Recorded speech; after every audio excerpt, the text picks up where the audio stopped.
Did you know a single sphere of plutonium killed 2 scientists and then helped destroy a city? At Los Alamos, they called it the Demon Core. The first victim died when tungsten bricks collapsed around the sphere. Critical mass, instant death. 9 months later, physicist Louis Slotin thought he could control it.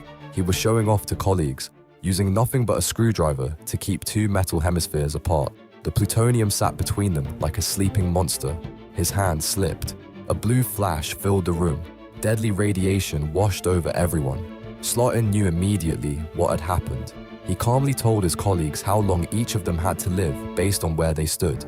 He gave himself 9 days. He was right. His body fell apart at the cellular level. His skin peeled away. His organs shut down one by one. The same plutonium sphere that murdered him was later packed into a bomb.